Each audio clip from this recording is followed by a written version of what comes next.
A paz, a graça e as misericórdias do nosso Deus seja com sua vida, com sua família, em nome de Jesus.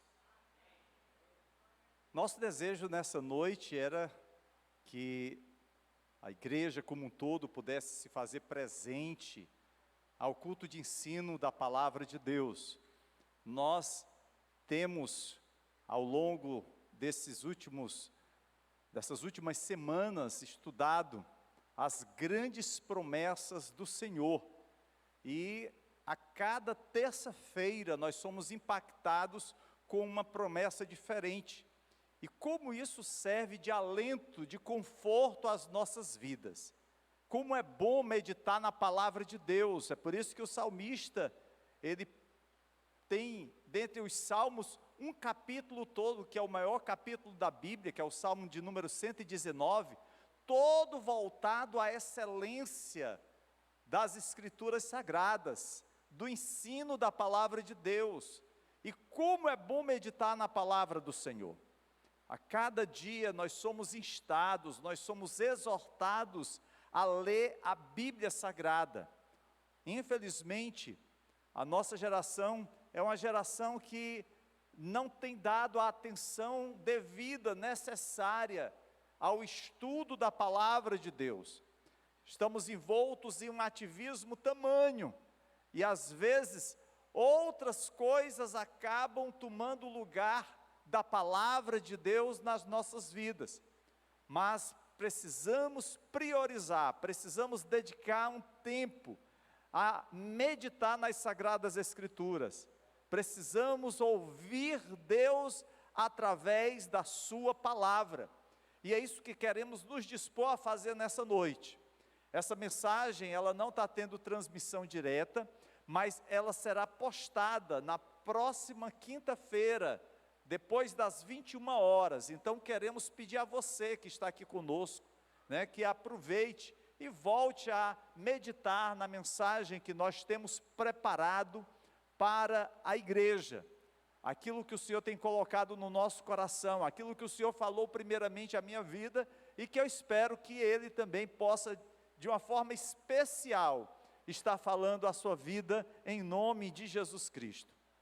Eu quero aproveitar também, e pedir a você que está nos acompanhando aí no YouTube, que vai ter a oportunidade de ouvir essa mensagem, para que você possa se inscrever no nosso canal. Você vai encontrar numa playlist diversos assuntos e poderá então acessar o link de diversas mensagens e compartilhá-las com os seus amigos. Amados, como é maravilhoso a gente poder semear a palavra de Deus, encaminhar a palavra do Senhor a outras pessoas. Nós, na verdade, com isso também cumprimos o ID de Jesus, de levar a palavra do Senhor àqueles que precisam, que carecem das Escrituras Sagradas. E aí, depois de você inscrever-se no nosso canal, aciona lá o sininho, que é para que toda vez que houver uma nova postagem de mensagem, você ser comunicado e poder estar meditando na palavra de Deus. Deixe o seu like, os seus comentários e, claro, esteja participando da obra da boa semeadura, de levar a palavra de Deus através também das mensagens do nosso canal no YouTube. Como nós falamos no início, nós estamos na série As Grandes Promessas de Deus, e nessa noite, o tema da nossa mensagem é a resposta de Deus ao fracasso. E falar de fracasso é algo que geralmente traz desconforto, deixa as pessoas apreensivas, principalmente porque nós nos lembramos de situações embaraçosas em que não alcançamos os alvos estabelecidos, onde nos sentimos fracassados por não termos obtido êxito em uma determinada tarefa. E como consequência, as pessoas se sentem frustradas, decepcionadas consigo mesmas. Mas o que é o fracasso? precisamos saber qual o seu significado e como podemos fazer para superar o fracasso. O dicionário diz que fracasso é o estado de não alcançar o seu resultado planejado, ou de não conseguir obter o desejo esperado. É algo que você idealizou realizar, que você buscou obter, mas ao final você não conseguiu. Tem até um ditado popular que diz assim: é como remar, remar, remar e morrer na praia. Quando isso acontece, queridos, quando acontece o fracasso, a resposta natural, o sentimento que passamos a ter é de tristeza, é de dor. E a dor do fracasso pode, algumas vezes, até mesmo ser pior que a dor física. Para cada fracasso na vida, como por exemplo, perder o emprego, ser reprovado na escola, perder um ente querido para uma situação inusitada, como por exemplo uma traição, ser rejeitado por alguém, tudo isso desenvolve um peso social de pressão, de cobrança, e faz com que você se sinta inferior aos outros, menos inteligente, menos habilidoso, menos bonito. Hoje, nós vivemos debaixo de uma gestão de resultados. O padrão de sucesso é cada vez mais intenso sobre os nossos ombros. O modelo de beleza imposto pela sociedade leva muitas pessoas ao desequilíbrio emocional, desenvolvendo um sentimento de impotência e medo. Muitos se veem reféns do fracasso, por não atingirem o sucesso esperado, ou o sucesso que a sociedade, ou que o padrão desses dias impinge para nossas vidas. A nossa sociedade, queridos, não recompensa a derrota. E nós não vamos ver pessoas falando sobre seus fracassos. Por outro lado, as pessoas adoram histórias de sucesso. Daí a multiplicação dos chamados pregadores coaches e mensagens açucaradas, aonde se afaga o ego daqueles que a escutam. Porém, há pessoas que não conseguem superar as cobranças por vitória. Tem pessoas que sentem-se esmagadas pelo peso da derrota. Em meio aos seus fracassos, caem em depressão, mergulham profundamente no isolamento e acabam por anular os seus sonhos. Deixam de ter a perspectiva da luta. Como se diz, entregam os pontos. É como que você, antes de findar o jogo, já não acredita que possa reverter o resultado. Será que há uma saída? Será que as mensagens positivas e de autoajuda são a solução para o fracasso? Será que há uma resposta bíblica para isso? Seria Deus o culpado de você se sentir fracassado? Por que você ainda está sofrendo com o peso do fracasso? Quando essa dor vai acabar? Onde está a tua esperança? Onde está a tua prosperidade? Amados, às vezes o plano de Deus inclui um resgate milagroso. Às vezes Deus vai nos tirar de situações adversas, questões ligadas à saúde, aonde nós não tínhamos mais perspectivas de uma cura. Deus vai nos resgatar, às vezes, no fundo do poço, quando os nossos negócios estão indo à bancarrota. Mas também, queridos, às vezes o Senhor nos deixa ficar mais fortes em meio às dificuldades. Às vezes nós passamos pelas provações para nós sermos fortalecidos também no nosso relacionamento com o Senhor. Deus sabe tudo e tem autoridade sobre tudo que foi, é e está por vir. Ele não fica surpreso com nada, e de fato, Ele tem um plano para cada um de nós. E mesmo que ainda venhamos a cometer erros e pecados, e vamos cometê-los, Deus declara que ainda tem coisas boas guardadas para aqueles que o amam. É isso que a gente lê lá em Romanos 8, 28. Esse é o cuidado de Deus, apesar dos nossos erros e falhas. No livro de Jeremias, do profeta Jeremias, no capítulo 29, versículo 11, e eu quero convidá-lo a abrir nessa passagem bíblica, nós encontramos uma das promessas mais conhecidas das Sagradas Escrituras, e que traz uma abordagem singular, a resposta de Deus ao fracasso.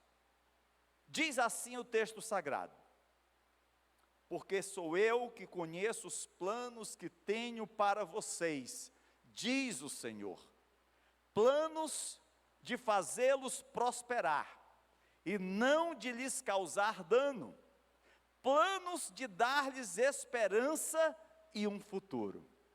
Queridos, talvez alguém já tenha recomendado esse versículo quando você passava alguma crise.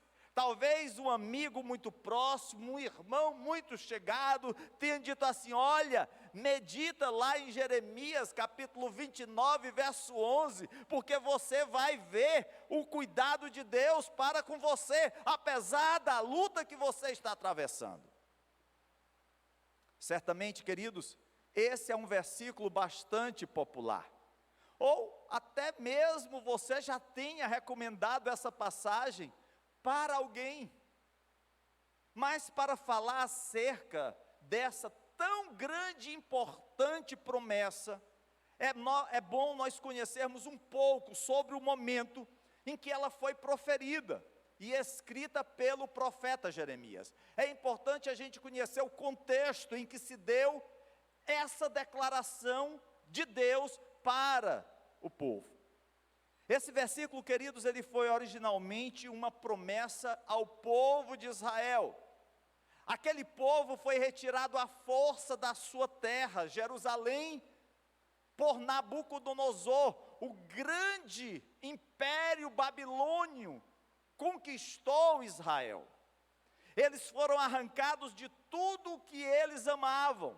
Eles foram levados ao exílio, eles foram forçados a saírem de suas casas em Jerusalém para a Babilônia, foram levados ao cativeiro, escravizados, perderam tudo o que tinham, suas terras, seus bens, animais, produção agrícola, perderam a liberdade, perderam suas famílias.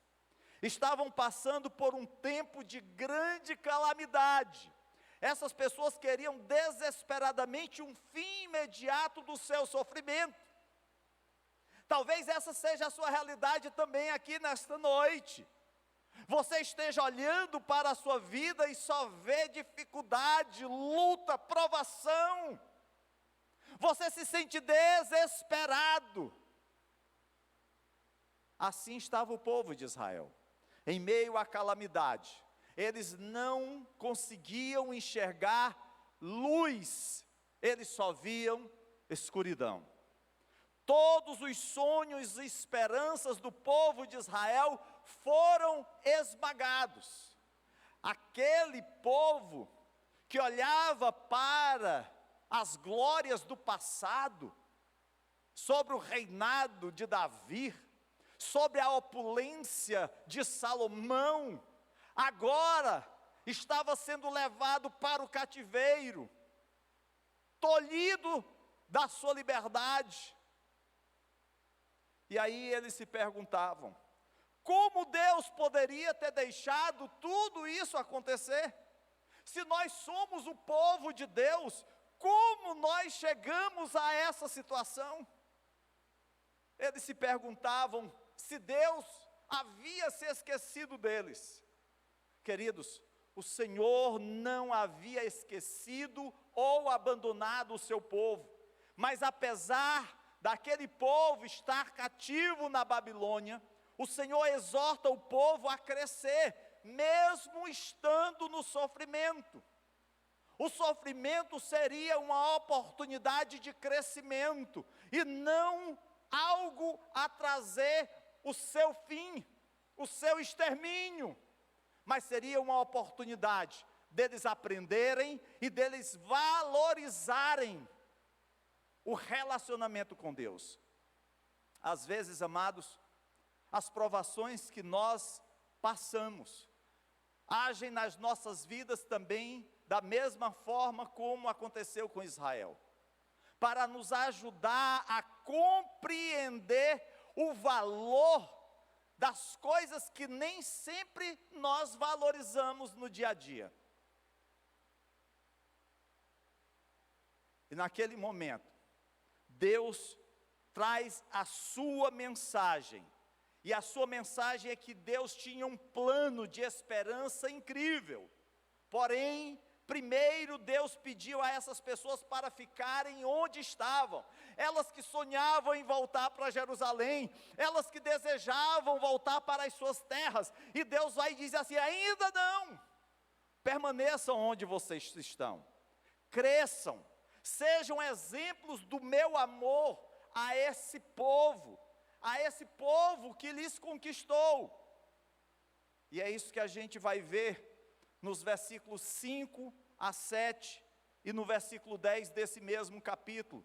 Deus determinando ao povo para permanecer.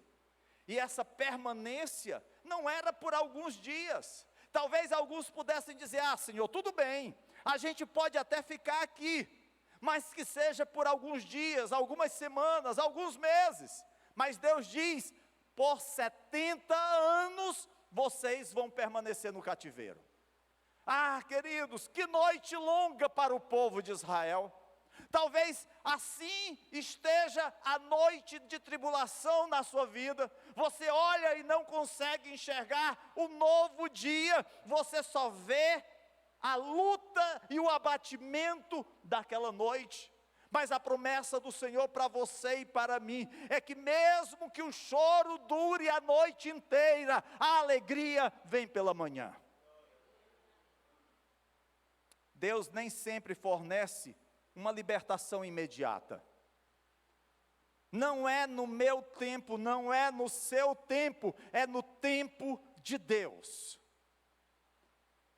E aí você pergunta: mas por quê? Porque precisamos perseverar, até mesmo em tempos difíceis, para nos tornarmos mais fortes e crescermos na fé. Assim como aqueles israelitas, nós também podemos ser convidados a perseverar em tempos difíceis, porque é parte do plano de Deus para nos ajudar a crescer, a desenvolver. Às vezes nós recebemos talentos de Deus e fazemos como aquele homem que recebeu o talento do Senhor e o enterrou. Nós não temos feito os talentos que o Senhor nos tem colocado em nossas mãos multiplicar. E aí começamos a querer como que justificar: Senhor, Tu sabes, são muitas as lutas, o meu trabalho, a minha escola, a minha família, a igreja. Eu não tenho tempo. Não dá para ser fiel, as contas estão chegando, os cobradores batem à minha porta. Queridos, nós também podemos fazer parte do plano maior de Deus para trazer as pessoas para Cristo. Assim como o povo de Israel foi chamado a permanecer na Babilônia, e por 70 anos eles precisaram fazer diferença naquele lugar, dando testemunho de um povo de Deus, nós aqui estamos também Nós não sabemos o tempo da nossa peregrinação nesse mundo, mas enquanto aqui estivermos, precisamos ser sal, precisamos ser luz, precisamos levar as boas novas de salvação, fazer diferente desse mundo em trevas. É muito cômodo, queridos, crescer, ser vitorioso, ter sucesso, quando tudo está favorável. Quando não há dificuldade. Contudo, Deus nos exorta a crescer, mesmo em circunstâncias de sofrimento e dor. E aí você pode dizer assim: ah, pastor, mas isso é possível? É possível crescer no deserto? O deserto é um local insípido, seco, estéril. Mas é interessante, queridos, que até no deserto há vida. Eu gosto muito daqueles documentários de animais. E você, se tiver a oportunidade de assistir algum documentário sobre o deserto, você vai ver que até mesmo no deserto, os animais se adaptaram para sobreviver. Nós encontramos dificuldades, e às vezes não precisamos nem passar pelo deserto, e já começamos a reclamar, a murmurar.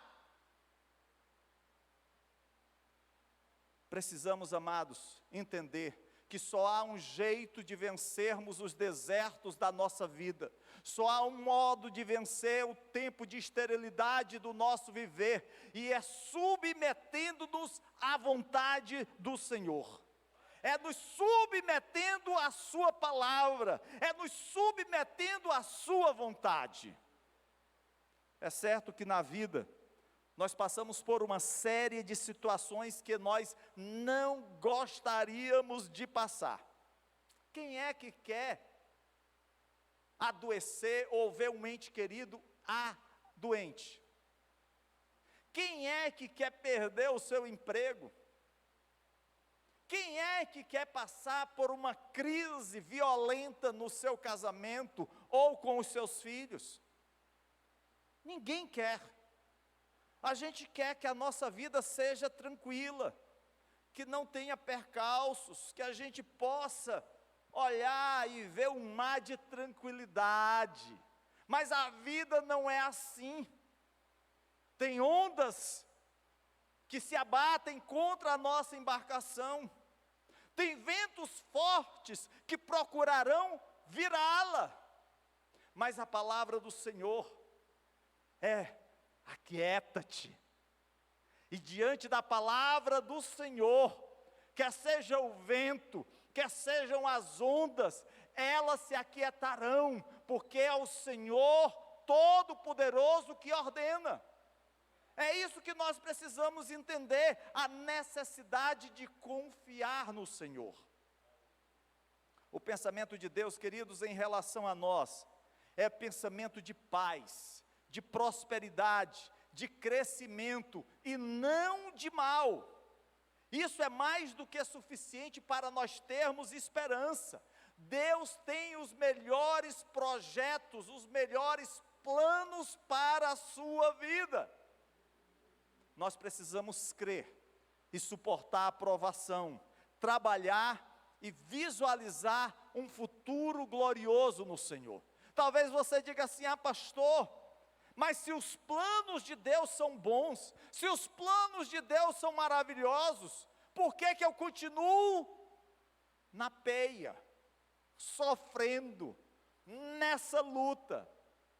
Ah, amados, aí se a gente pudesse se reportar a irmãos em Cristo, que estão lá na África, lá no Sudão, sendo perseguidos por causa do Evangelho, presos, sendo torturados, e a gente aqui, tendo liberdade de cultuar o Senhor, de levar a nossa Bíblia, abraçado com ela, de poder pregar o Evangelho às pessoas que estão ao nosso redor. a gente valorizaria cada minuto, apesar das lutas que nós passamos. Infelizmente, a nossa tendência é olhar para os nossos problemas e termos um sentido de autocomiseração, porque achamos que somos os mais miseráveis homens, e não por conta do pecado, mas por conta da luta que estamos vivendo. É certo que nós enfrentamos situações difíceis hoje, mas a palavra de Jeremias, no capítulo 29, verso 11, nos traz um conforto. E esse conforto, queridos, não é apenas uma promessa de nos resgatar imediatamente de dificuldades ou sofrimentos. A palavra de Jeremias não é que você vai ser blindado dos problemas, que você não vai sofrer lutas e perseguições, não. Mas a promessa de Deus é que tem um plano para nossas vidas, e independente da nossa situação atual, o Senhor tem cuidado de nós. Ele pode trabalhar através dessa provação, para nos fazer prosperar e nos dar esperança e um futuro. A nossa maior esperança não é que nós vamos ter conquistas financeiras nesse mundo. Amém. Glória a Deus se assim você conseguir. A maior vitória nesse mundo não são as viagens que você possa realizar. Amém, se você viajar, lembre-se do pastor também. Mas, queridos, a maior vitória que nós teremos nesse mundo é saber que nós não pertencemos a Ele. Aqui nós estamos de passagem, nós temos a glória, a eternidade na presença do nosso Deus. Essa é a maior esperança para a igreja, essa maior perspectiva para todo cristão. Os cristãos, queridos, podem se confortar em saber que Deus promete estar em todas as situações, por mais difíceis que sejam, para nos ajudar. Ele não vai nos livrar das lutas, das provações, mas Ele vai estar conosco em todos os momentos. É por isso que lá em Jeremias capítulo 29, versos 12 a 14, nos é dito: então vocês clamarão a mim, virão orar a mim e eu os ouvirei. Vocês me procurarão e me acharão quando me procurarem de todo o coração, e eu me deixarei ser encontrado por vocês. Isso é promessa maravilhosa para a nossa vida. Saber que nós podemos orar ao Senhor e que Ele nos escuta. O seu ouvido não está tapado, a sua mão não está encolhida, mas Ele ouve, e Ele sabe o que é melhor para cada um de nós, e nos dá o livramento no tempo determinado. É exatamente por saber que o Senhor nos ouve, queridos, que é registrado aqui em Jeremias 29:11, essa grande promessa de Deus: porque sou eu que conheço os planos que tenho para vocês, diz o Senhor, planos de fazê-los prosperar e de não lhes causar dano, planos de dar-lhes esperança e um futuro. Essa era a realidade do povo de Israel. Não foi num período de bonança, não foi num período de fartura, não foi num período de paz, mas foi entre a provação, a perseguição e o cativeiro que eles ouviram essa promessa de Deus. E o que Deus está te dizendo nessa noite é que Ele não mudou, Ele continua o mesmo. E assim como Ele foi com Israel para dar o livramento no tempo devido, o Senhor também te concederá a vitória no tempo certo. Mas há 3 verdades, queridos, que nós gostaríamos de enfatizar nessa noite, a partir dessa passagem. A primeira delas: Deus pensa em nós. Diz aqui o início do versículo: porque sou eu que conheço os planos que tenho para vocês. Essa, queridos, pode ser a declaração mais importante que nós podemos já ter ouvido. O Deus Criador dos céus e da terra, o Deus Todo-Poderoso, Ele pensa em você, Ele tem planos para você, Ele sabe quem somos e onde nós estamos, e nem por um segundo nós estamos perdidos ou esquecidos. Deus nos conhece. Esse sentimento de pertencimento, acredito eu, levou o salmista a declarar no Salmo 139, que ainda substância informe do ventre de sua mãe, o Senhor conhecia todos os seus dias. Diferentemente, queridos, nós nem sempre pensamos no outro. Nós esquecemos aniversários, datas importantes. Um amigo me disse certa vez que esqueceu a data do Dia das Mães, até chegar aquele dia. E logo cedo, então, ele correu pela manhã e foi a uma floricultura em busca de um cartão e flores. E ali encontrou a floricultura lotada por outros homens que também tinham esquecido o Dia das Mães. Nós somos assim, somos muito esquecidos. Eu lembro que no meu primeiro ano de casado, eu estava no aniversário do meu sobrinho, e eu não entendi que a minha esposa estava com a cara desse tamanho para o meu lado. Eu disse, meu Deus do céu, o que foi que eu fiz? Eu lavei a louça, que eu lembro, fiz todo o meu dever, que ela tem. Aí foi que a minha irmã me deu o toque, tu deu de presente o que para a Osana? Eu disse, era aniversário dela, no mesmo dia do aniversário do meu sobrinho. Eu comprei o presente do meu sobrinho, porque ela me lembrou, e não comprei o presente dela. E não comprar presente para a esposa no dia do aniversário dela, meu irmão, é assinar um atestado de óbito. Pense, uma semana para se reconciliar, porque cada dia teve um presente diferente, porque senão o negócio não dava certo. Infelizmente, queridos, às vezes nós somos assim, nós esquecemos facilmente do outro. E o interessante é que a maioria de nós é melhor em lembrar das coisas ruins. E aí quando a gente briga, tu lembra daquele dia, aquilo que tu me disseste? A outra pessoa, o que foi que eu falei? Já falei tanta coisa. Mas a gente guarda aquilo que nos magoou, aquilo que nos chateou.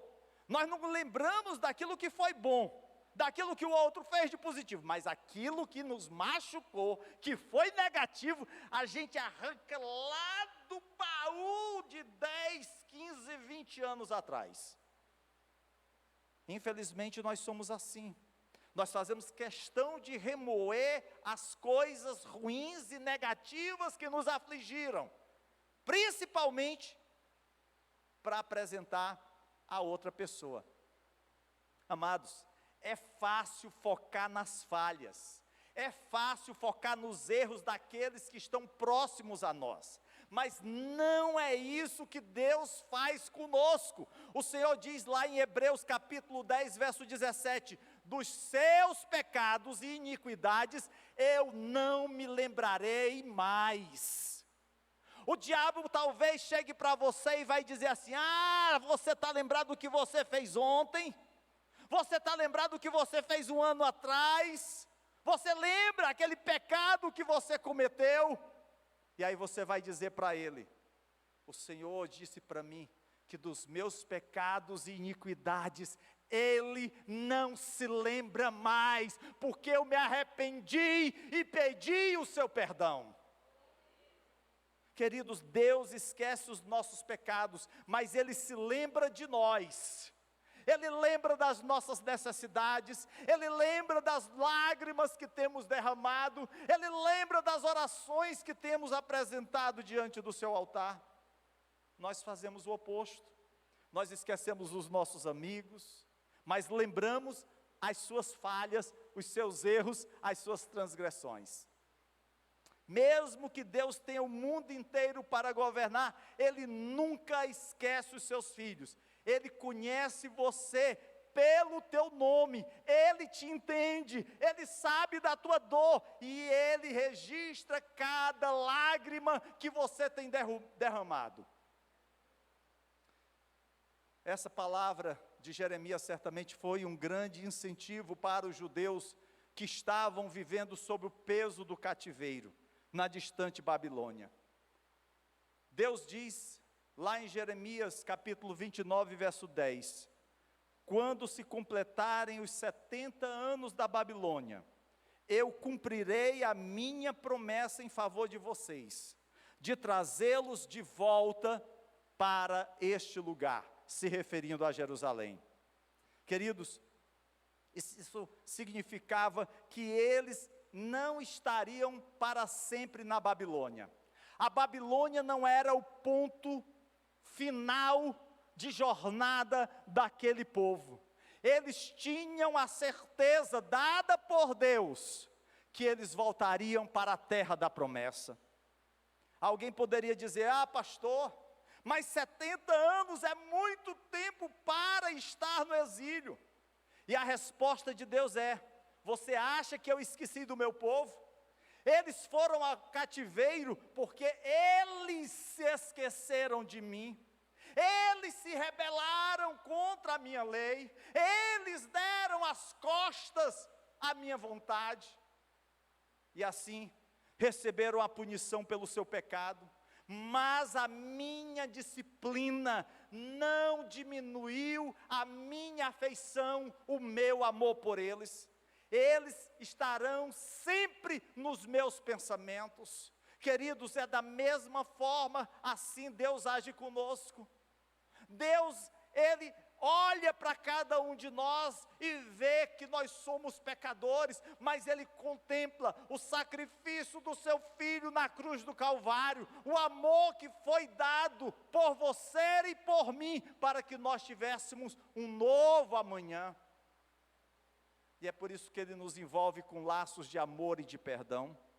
E Deus está a te dizer hoje: você ainda é meu povo. Eu não me esqueci de você. Você está passando por luta? Deus está te dizendo: eu te amo, eu não esqueci de você. Você está passando por provação? Deus está te dizendo: eu te amo, eu não esqueci de você. Eu estou contigo. Mesmo que você tenha que entrar na cova dos leões, mesmo que você tenha que ser lançado na fornalha, eu estarei contigo, seja aonde for, se suba aos céus, diz o salmista, ou se desça ao mais profundo abismo, lá estás tu, Senhor. Mas há uma segunda verdade: os pensamentos de Deus para nós são bons. Diz aqui a palavra de Deus que planos de fazê-los prosperar, e não de lhes causar danos. O plano de Deus é de nos fazer prosperar, crescer, frutificar, vencer, e não de nos matar, de nos causar dano. Queridos, não basta saber que Deus pensa em nós, que foi a primeira verdade. Nós precisamos saber o que Ele está pensando de nós. Porque algumas pessoas às vezes têm uma ideia distorcida, deturpada de Deus. E acham que Deus é um Deus carrasco, que está com um chicote para qualquer momento nos punir, nos disciplinar. É claro que Deus não se agrada do pecado, e Ele há de fazer justiça. Porém, o nosso Deus também é um Deus amoroso. E todo aquele que o confessa, e que abandona o pecado, e se arrepende, e se reconcilia com Deus, Ele o aceita no seu redil. Planos de fazê-los prosperar, e não de lhes causar dano. É interessante porque em outras versões, nós encontramos pensamentos de paz e não de mal, como tem lá na Almeida Revista Atualizada. Na King James diz: planos de fazê-los prosperar e não de lhes causar dor e prejuízo. Na Bíblia Viva diz planos de bem e não planos de sofrimento. São planos, queridos, maravilhosos, de bênção, que o Senhor tem para nós. E isso responde à pergunta que muitos têm feito em nossos dias: Deus é por nós ou contra nós? Diante do sofrimento do mundo, diante das lutas, será que Deus é por nós? E a resposta para essa indagação encontra-se aqui em Jeremias 29:11. Todos os seus pensamentos se movem em direção a um fim esperado. Nada acontece por acaso. Tudo tem um propósito definido. Nós nunca entenderemos adequadamente Jeremias 29:11, se nós pensarmos que essa passagem é um amuleto divino para nos proteger da dor ou nos impedir de sofrer. Se você acha que recitando Jeremias 29:11, você não vai passar por lutas na sua vida, que esse versículo vai te proteger, vai ser como um amuleto, como um pé de coelho, tadinho do coelho, se desse sorte a ele, ele não tinha perdido o pé. Lembre-se, este verso foi dado aos judeus para lhes dar esperança de que o seu tempo na Babilônia não duraria para sempre. Não é um cartão dizendo assim: saia da Babilônia agora, livre, e viva do jeito que você quiser. Não, não é nada disso. Na verdade, é a maneira de Deus dizer: eu ainda te amo, mesmo que você tenha estragado tudo, mas ainda tenho grandes planos para você no futuro. E o futuro começa hoje, não apenas daqui a 70 anos, quando passar o tempo do teu cativeiro, não apenas quando amanhecer o dia, mas é hoje, em meio à luta, em meio às dificuldades, que o meu plano para a tua vida inicia-se. Talvez alguém pergunte: e quando nós pecamos, será que Deus nos ama ainda a si mesmo? É uma boa pergunta. E aí precisamos lembrar, queridos, que todos nós pecamos. Lá em João diz: se nós dissermos que não temos pecados, somos mentirosos. Não somos tão bons quanto pensamos que somos, e estamos piores do que nós imaginamos. E aí você pode dizer assim: bom, e aí? Será que não tem jeito? Será que nós estragamos tudo e essa promessa de Deus não cabe para a minha vida? Mesmo quando pecamos, queridos, Deus não pensa mal para nós, porque isso vai contra a sua natureza. Deus não planeja o mal para a sua vida porque você pecou, porque você errou.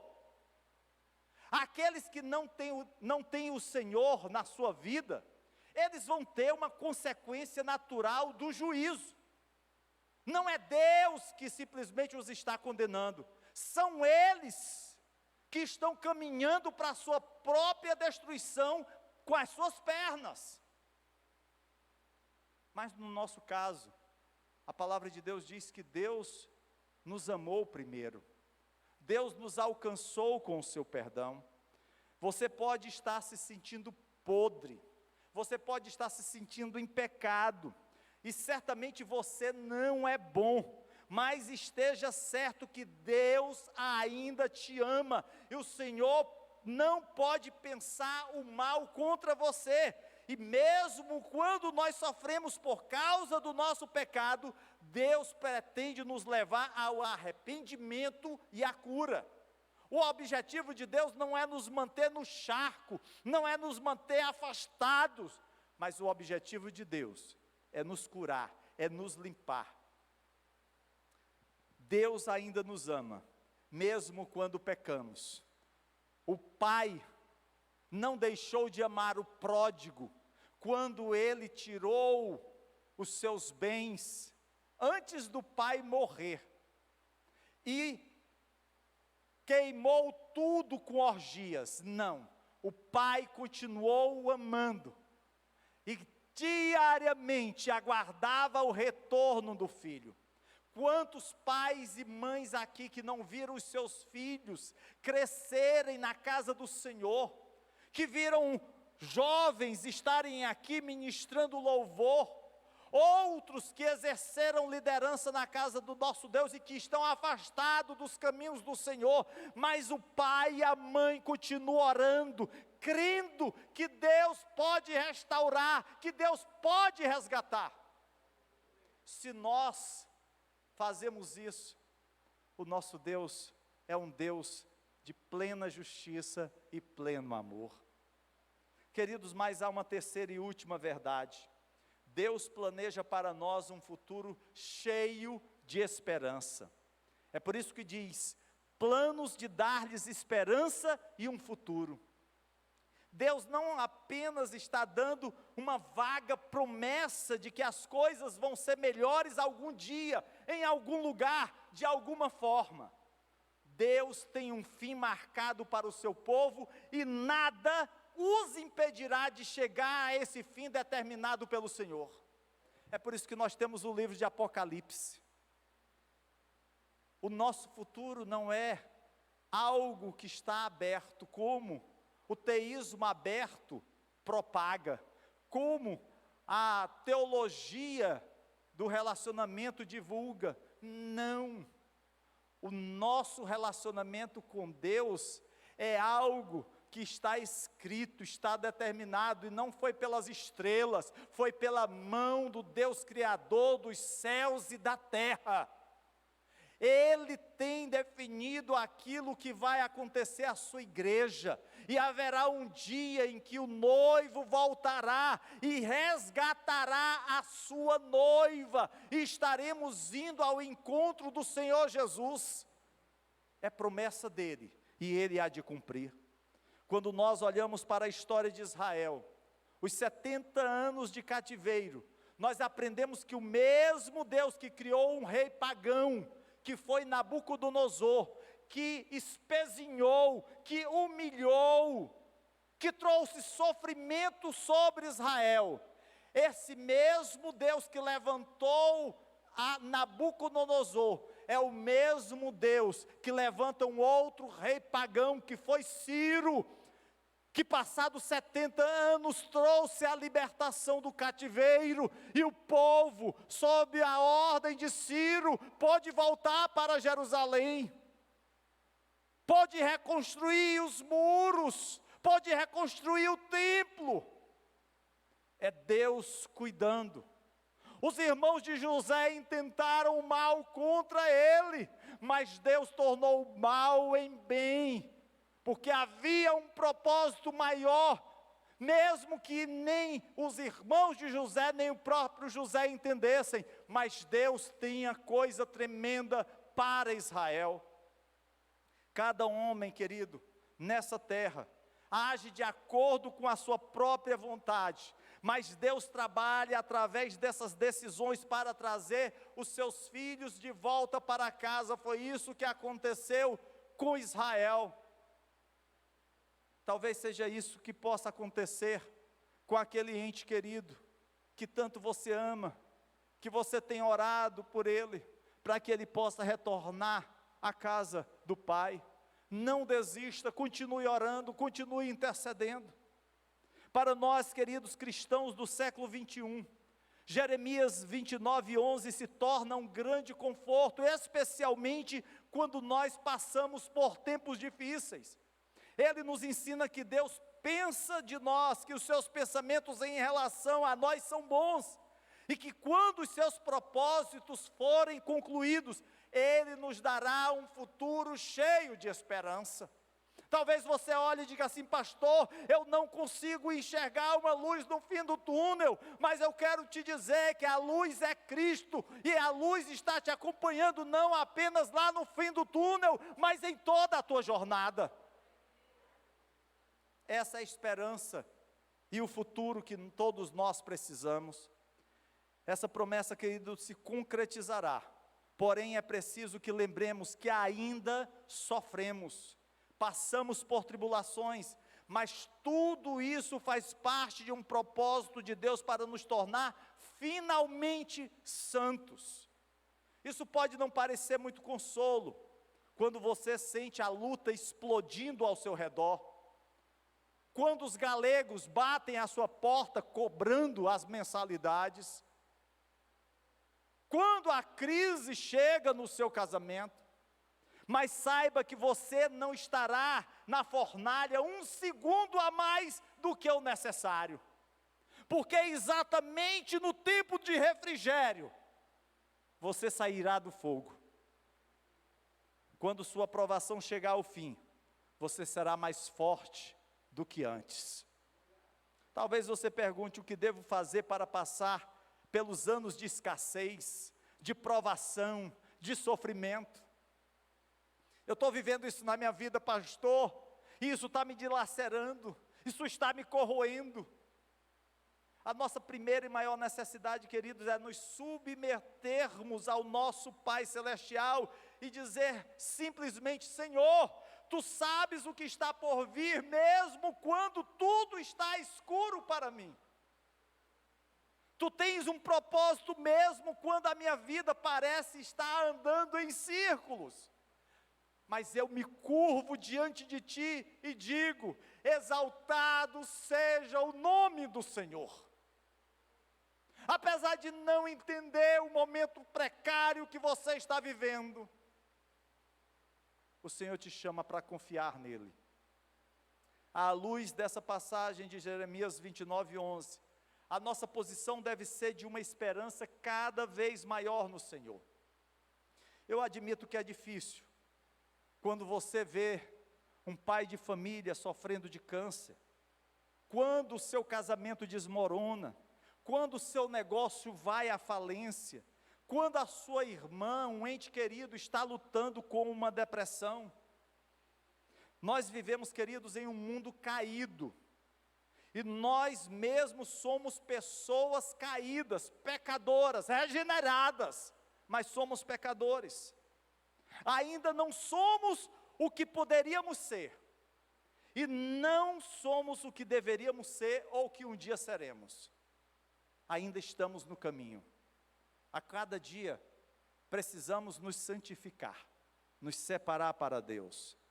Porém, nessa jornada, dores, sofrimentos, perdas, situações que nos aterrorizam e revelam a nossa fragilidade, a nossa insignificância, vão nos alcançar. Mas Jeremias 29:11 nos leva para fora da escuridão e nos revela a luz do Senhor. Nós não podemos escapar dos problemas da vida. Nós certamente vamos ouvir relatos de pessoas no passado que sofreram por causa do Evangelho. Pessoas que não tiveram a sua vida por preciosa, contanto que levassem a palavra de Deus aos mais distantes rincões da terra. Perderam bens, perderam famílias, perderam os valores deste mundo.